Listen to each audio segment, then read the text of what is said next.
माफ़ करना, क्या ये इतना मुश्किल है जितना आजकल बन चुका है? Assalamu alaikum, this is Sana Khan Mamdod and I'm back again with another topic. Today's topic is very close to my heart. Forgiveness. It's something that I feel like it has always been a part of me and I cannot thank Allah Ta'ala enough for this. Alhamdulillah. ये बचपन से बड़े होने तक मेरी शख्सियत का एक बहुत इम्पॉर्टेंट पार्ट रहा है एंड मैंने इसको बहुत सेंसिटिवली महसूस किया है. I will tell you why. Because अब नहीं, सिर्फ अब नहीं बल्कि मैं बचपन से अब तक हमेशा सोचती रही हूँ कि फॉरगिवनेस लोगों के लिए इतनी मुश्किल क्यों होती है, क्यों लोग माफ़ करने में इतनी देर लगाते हैं और अक्सर औकात तो माफ़ करते ही नहीं हैं. बचपन में ये सवाल तो करती थी मैं और इसका जवाब ढूंढने की बड़ी कोशिश की, समझ नहीं आता था.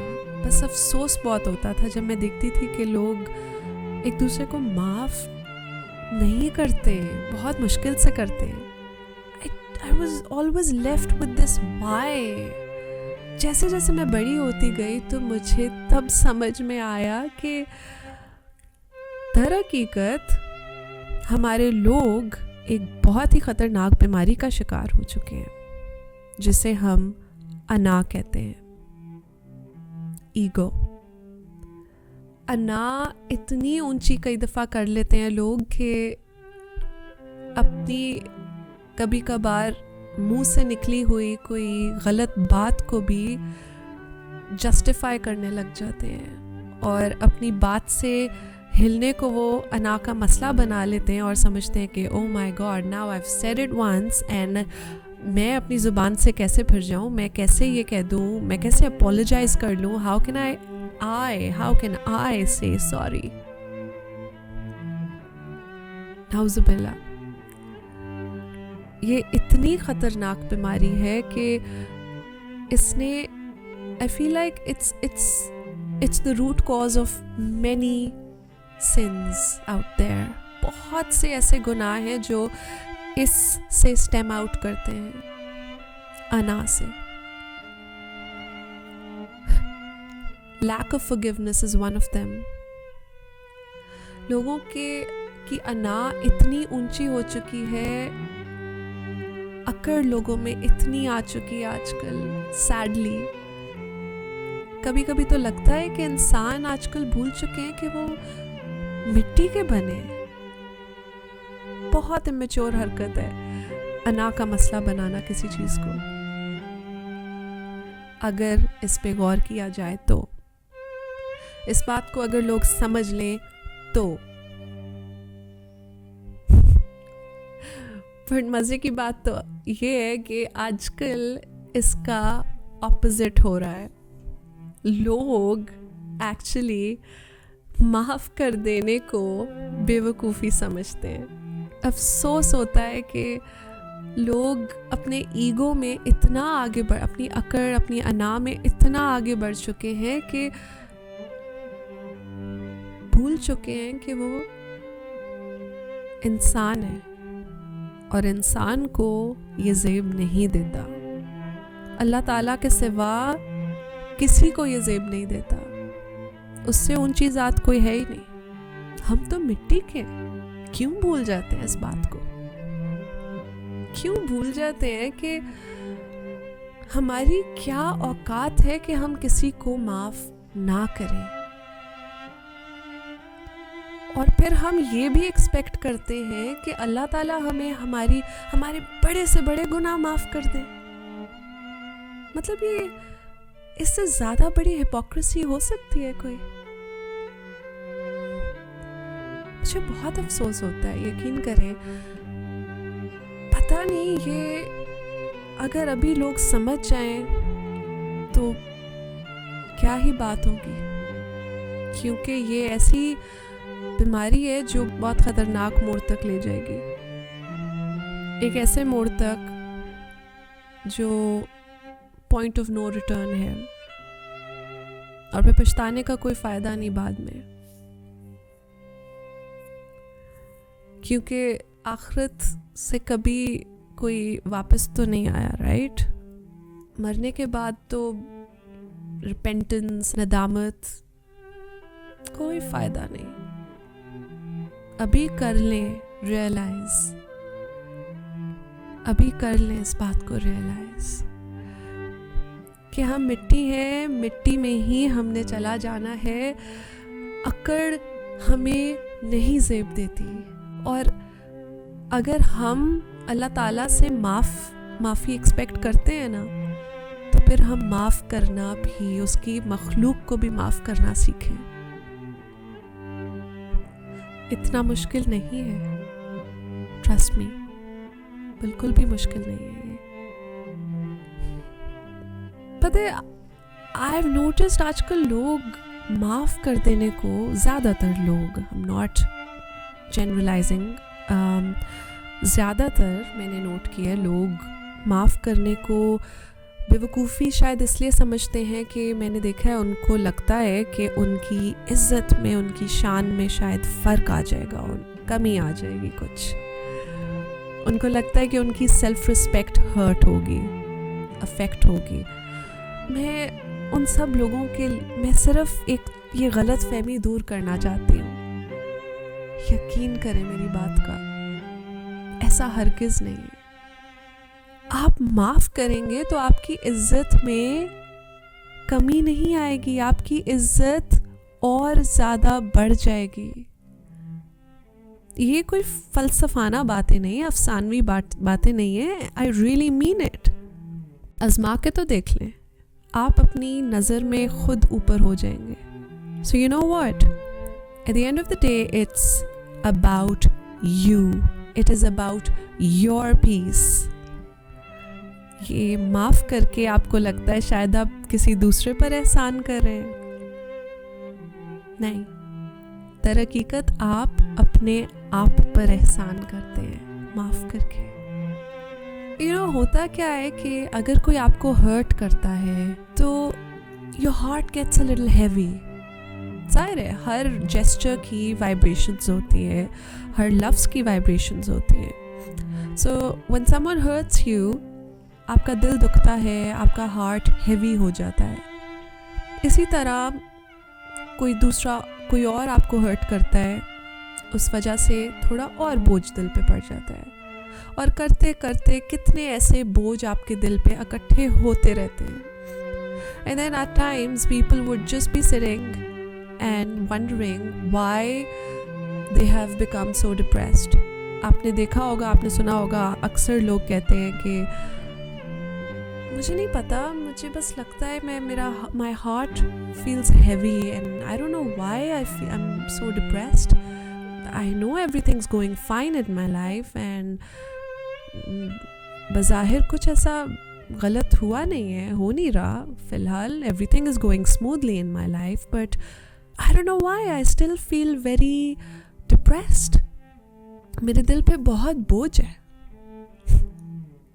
आप जानते हैं कि वो बोझ इन्हीं सब डिफरेंट लोगों का हर्ट इकट्ठा हो के आपने अपने दिल पे बोझ ले लिया होता है।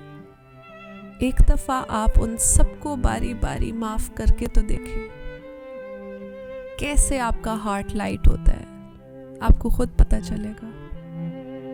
आहिस्ता आहिस्ता आप फील करेंगे, जैसे जैसे आप हर बंदे को माफ़ करते जाएंगे, आपके दिल से बोझ उतरता जाएगा, और ये आप अपने ऊपर से बर्डन हटा रहे हैं, आप अपने आप के लिए कुछ अच्छा कर रहे हैं, अपने आप पर अगेन आई वुड से एहसान कर रहे हैं, किसी दूसरे पर नहीं एहसान कर रहे हैं। सो ये एहसान आप करें अपने आप पर, और प्लीज़ माफ़ करना शुरू कर दें। अगर अब तक किसी का बोझ दिल पे लिए बैठे हैं तो माफ़ कर दें उन्हें। इससे आप अपने लिए अच्छा करेंगे, आप अपने आप को आज़ाद करेंगे। सोचें, जो इंसान आपको दुख दे के गया, उसका क्या गया, उसकी ज़िंदगी पे उस बात का क्या असर हुआ। शायद कुछ भी नहीं। अक्सर लोग ऐसी ऐसी बातें करके चले जाते हैं बड़े आराम से, और उनको फ़र्क भी नहीं पड़ता, उनको महसूस तक नहीं होता कि उनकी बातों से अगले के दिल पे कितनी गहरी चोट पहुंची है। वो तो आराम से कह के चले जाते हैं, उनका कोई नुकसान नहीं होता। नुकसान किसका होता है? आपका। और उसका जिम्मेदार कौन है? आपको लगता है वो अगला शख्स जिसने आपको वो बात कही? No, it's you. आप खुद जिम्मेदार हैं अपनी बोझ के लिए, अपनी बर्डन के लिए जो आप कैरी करते हैं, उस गुस्से, उस एंगर के लिए जो आप उस शख्स के लिए अपने दिल में पालते हैं। माफ करना दूसरा रास्ता है। या तो आप गुस्सा अपने दिल में रखें उसके लिए और उस बर्डन को, उस बोझ को पालते रहें, गुस्से को पालते रहें, एक पॉइजन की तरह वो बढ़ता रहे और आपको अंदर ही अंदर खाता चला जाए, अपना नुकसान करते रहें आप। एक ये रास्ता है। और दूसरा रास्ता ये है कि आप उसे माफ़ कर दें। मुश्किल है ना, तो कोई बात नहीं। आप ये सोचें कि आप अल्लाह के लिए उसे माफ़ करें। आप दिल में यही नियत करें, या अल्लाह मैंने तेरी ज़ात के लिए, तेरी खुशी के लिए उस शख्स को माफ़ किया, तेरे बंदे को माफ़ किया, तू भी उसे माफ़ कर दे। I know it takes a lot of courage to say that, कि किसी ने आपको इतना दुख दिया और आप उसकी मग़फ़िरत की दुआ कर रहे हो। आई नो, बट आप अपने आप को आज़ाद करते हैं ये करके, उस बोझ से जो आपके दिल पर होता है। ये दूसरा रास्ता लगता तो मुश्किल है, मगर आप एक बार दरगुजर करके तो देखें। दरगुजर करें, अल्लाह की खातिर दरगुजर करें। ये सोचें कि वो उसका अपना ज़र्फ़ है, उसने जो कहा उसने अपने ज़र्फ़ के मुताबिक कहा, जो वर्ड्स यूज़ किए अपने ज़र्फ़ के मुताबिक किए। आप अपने ज़र्फ़ को संभालें, उसका ख्याल रखें, आप अपने ज़र्फ़ को नीचे ना गिराएं। ये आपके लिए है, दूसरे के लिए नहीं है। ये आपको डिसाइड करना है कि आपने पहला रास्ता चूज़ करना है या दूसरा, और अपने आप को आज़ाद करना है। The choice is yours. एक सेकंड के लिए इमेजिन करें, एक ग्लास है जिसके ऊपर आप एक कवर चढ़ाते हैं। अब जब वो आप कवर चढ़ाते हैं तो उसमें से लाइट तो नहीं पास कर सकेगी, राइट? रोशनी तो नहीं गुजरेगी उसमें से। और फिर जब आप उस ग्लास पर से वो कवर उतार के फेंकते हैं तो रोशनी वापस आ जाती है, राइट? फॉरगिवनेस भी इसी तरह होती है। ये आपके दिल पर से उस कवर को हटा के फेंकती है और रोशनी वापस लाती है। यू नो, रिजेंटमेंट एक पॉइजन की तरह काम करती है। ये आपकी मेंटल हेल्थ को ऐसे अफेक्ट करती है कि स्ट्रेस, एंजाइटी और कभी कभी तो डिप्रेशन तक लीड करती है। जब आप माफ़ नहीं करते तो आप उन्हीं मोमेंट्स में फंसे रहते हैं जो आपको तकलीफ़ देते हैं। रिसर्च ये कहती है कि फॉरगिवनेस सिर्फ एक इमोशनल चीज़ नहीं है। इट्स साइंटिफिकली प्रूवन दैट जो लोग माफ़ करते हैं उनका ब्लड प्रेशर और उनके स्ट्रेस लेवल्स बाकायदा कम होते हैं और वो ज़्यादा पीसफुली जीते हैं। चलिए, आज मैं आपके साथ छोटे छोटे से कुछ प्रैक्टिकल स्टेप्स शेयर करती हूँ जो आपको फॉरगिव करने में हेल्प करेंगे। Number 1, start acknowledging your feelings. पहला स्टेप, अपनी फीलिंग को एक्नॉलेज करना है। अगर आप हर्ट हुए, किसी बात से आपको दुख पहुंचा है, तो आप उस इमोशन को आराम से महसूस करें। Do not resist, don't feel angry about it, let it be. आपको दुख हुआ है, आप हर्ट हुए हैं, तो उस हर्ट को सिर्फ आराम से महसूस करें, एक्नॉलेज करें। आपको पता है ये क्यों इम्पोर्टेंट है? बिकॉज जब तक आप अपने हर्ट को एक्सेप्ट नहीं करेंगे, अपने दुख को एक्सेप्ट नहीं करेंगे, तब तक आप उसे छोड़ भी नहीं सकते। Number 2, understand the other persons perspective. I know ये थोड़ा सा मुश्किल ज़रूर हो सकता है, पर एक सेकंड के लिए आप सोचें कि क्या पता वो बंदा जिसने आपसे वो बात की, हार्श वर्ड्स यूज़ किए, जिसने आपको हर्ट किया, क्या पता वो खुद किसी स्ट्रगल से गुजर रहा हो। क्योंकि हर इंसान के एक्शंस के पीछे एक कहानी होती है। इस बात को आप जितनी जल्दी एक्सेप्ट कर लेंगे, उतना ही आपके लिए आसान हो जाएगा दूसरे बंदे को माफ करना। And now coming to the third one, write a letter. And this is a really interesting one. ये एक और ऐसी टेक्निक है जो आपको हल्का, एकदम हल्का महसूस कराती है।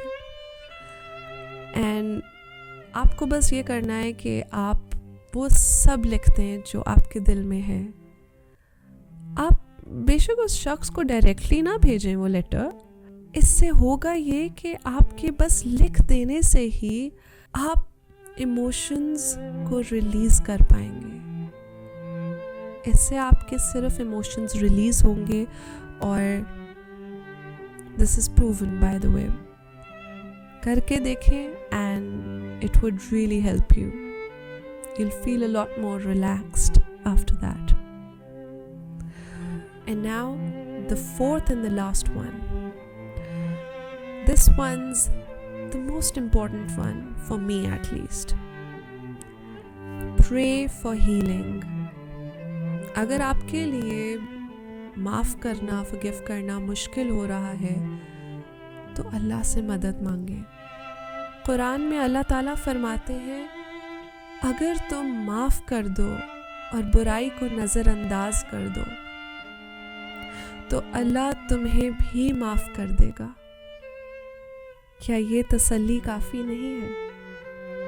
आपको पता है, माफ़ करना सिर्फ आपके अपने मेंटल पीस के लिए नहीं होता, ये आपके रिलेशनशिप्स को भी और स्ट्रॉन्ग करता है। उन पे भी बहुत पॉजिटिव इम्पैक्ट पड़ता है इसका। ज़रा सोचें, कभी किसी दोस्त या फैमिली मेम्बर के साथ कोई मिसअंडरस्टैंडिंग हुई हो और बाद में माफ़ी के बाद सब कुछ नॉर्मल हो गया हो।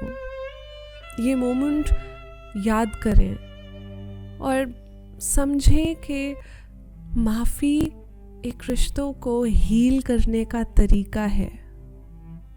फॉरगिवनेस एक ऐसी आज़ादी है जो आप खुद अपने लिए चूज़ करते हैं। ये एक नई ज़िंदगी का आगाज़ होता है, एक ज़िंदगी जो रिजेंटमेंट और दुख के बोझ से आज़ाद होती है। तो आज का सवाल आपसे ये है कि क्या आपने कभी किसी को माफ़ करने के बाद एक अजीब सा सुकून महसूस किया है, या कभी माफ़ी मांग कर अपने रिश्तों को मजबूत बनाया है? अपने एक्सपीरियंसेस कमेंट्स में ज़रूर शेयर करें। And if this video touched your heart, you know the drill. Please like, share and subscribe. And remember, forgiveness is the key to a peaceful heart. Allah Hafiz.